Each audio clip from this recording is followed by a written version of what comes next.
In a sharp escalation of diplomatic row between Canada and India, Canadian Prime Minister Justin Trudeau on Monday accused India of making a fundamental error as an escalating row over the killing of a Sikh separatist on Canadian soil last year saw both countries expel each other's ambassadors.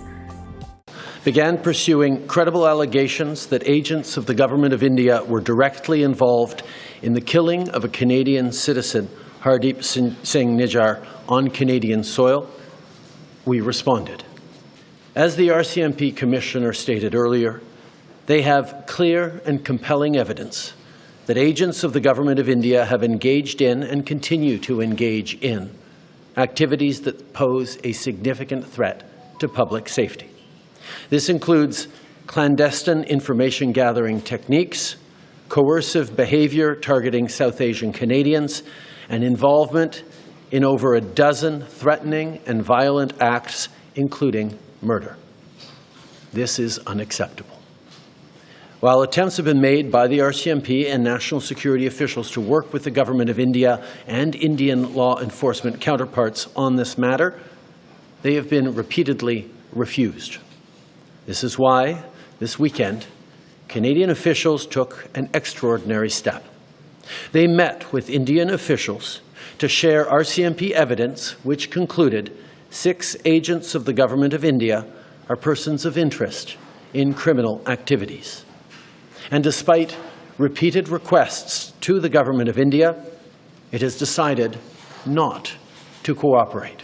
India is an important democracy, is a country with which we have deep historical people-to-people business ties at a time where the instability around geopolitics means democracies have to stick together.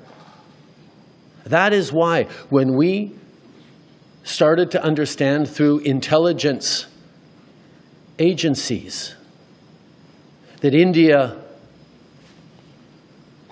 was possibly, if not probably, behind Nijjar's killing, the killing of a Canadian on Canadian soil last summer, our first choice, our first actions were to reach out, yes, to our Five Eyes partners, but also to the Government of India to say, we know this has happened.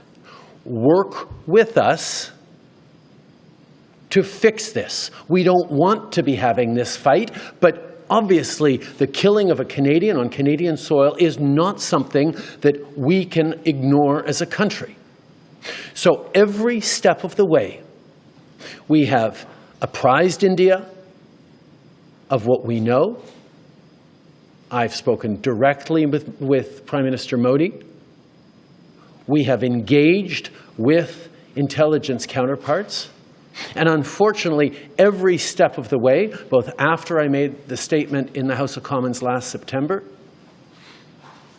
and till now, the response of the Indian government has been to deny, to obfuscate, to attack me personally and the integrity of the Government of Canada and its officials and its police agencies.